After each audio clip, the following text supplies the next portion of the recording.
oppose them. But this is something which is beyond the understanding of the present day Muslim clergy, unfortunately.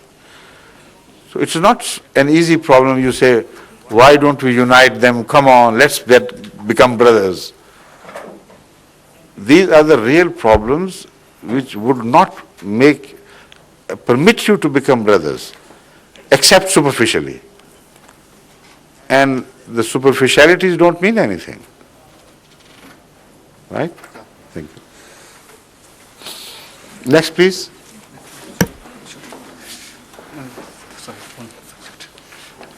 In America, if somebody had come, you shouldn't have stopped him. Sorry, It's all right now, but remember, if a guest has already reached the pulpit or the microphone, nobody must send him back, please. أعوذ بالله من الشيطان الرجيم بسم الله الرحمن الرحيم.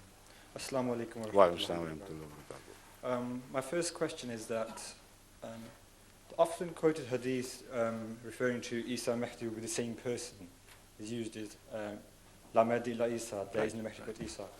A question I'd like to ask is, sometimes the Holy Prophet, when they said, there is no young but Ali, or there is no sword but Zulfikar. That's the first question I'd like. Now you see, that hadith is dealing with completely different subject. But if you apply the same style of expression to have the same meaning, even then it doesn't make any difference. Because when you say La sword, there is no sword but the sword of Ali, it doesn't mean that there is no other sword. It means this is the sword which covers all the qualities of the sword, the very best ones. So if you want to extend this expression to the hadith La Mahdi illa Isa, still it wouldn't hurt the Ahmadiyya claim that Isa and Mahdi could be one and the same person. Because in this sense it would say that La Mahdi illa Isa, Isa possesses all the qualities of Mahdi to perfection. So why should you see elsewhere for another Mahdi? So, but this is not all which is important. Another aspect I would like respectfully to draw your attention to would be this, that this hadith in itself is criticized by many to be a weak hadith, dhaif, and it should not be overemphasized.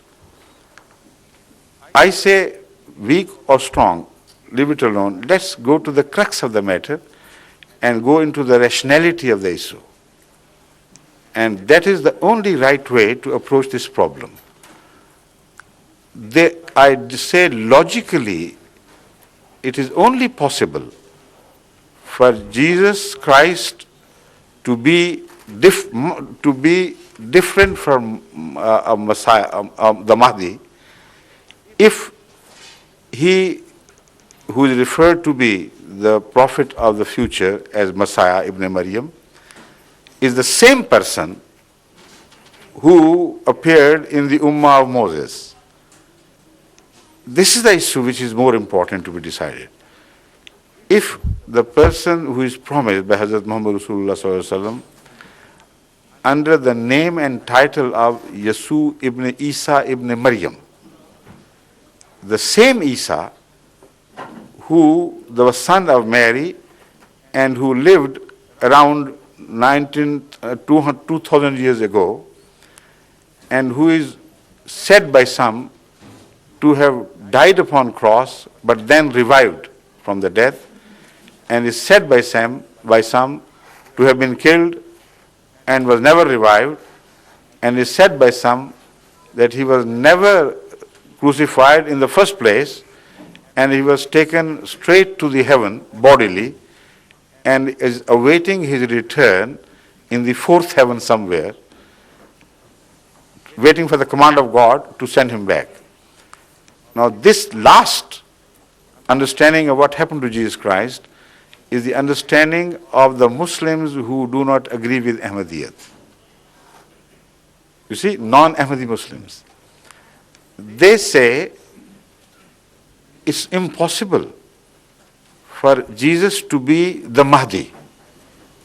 So they are far more inclined to reject this hadith. They say it has to be wrong, it has to have been attributed to Hazrat Muhammad Sallallahu Alaihi Wasallam, while there couldn't be any basis for this. So despite the fact that they agree that Ibn Majah is one of the 6 authentic books, but sometimes Bukhari also has some weaker traditions, proved to be weak by later researchers, and so Ibn Majah could have many hadiths which are not acceptable. So on this plea, they strengthen their view, they support their view that it is the same old Jesus who is to return. So if we decide the issue of his life or death first, then to resolve the matter would become it will become easier and more rational. So I invite you to approach this problem from that point of view. There are 2 possible ways of determining which Jesus Muhammad Rasulullah was referring to.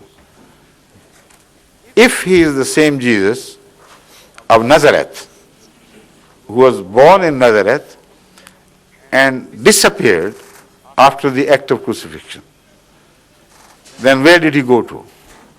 According to these Muslim scholars, he was lifted to heaven, 4th heaven particularly, and until he returns, nothing can be done for the cause of the Muslim of the latter days. Agreed?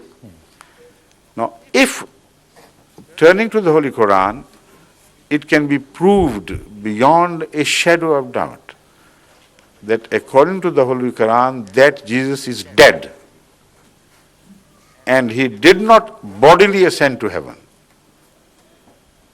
then that Jesus to whom Hazrat Muhammad Rasulullah is referring has to be another one. Obviously. Now, I'm just using the word ifs. I don't say that you should accept what I claim. What I'm saying is, you must rationally accept the principles by which I'm trying to resolve these issues. The outcome may be different from your investigation as against mine, but the principles are the same.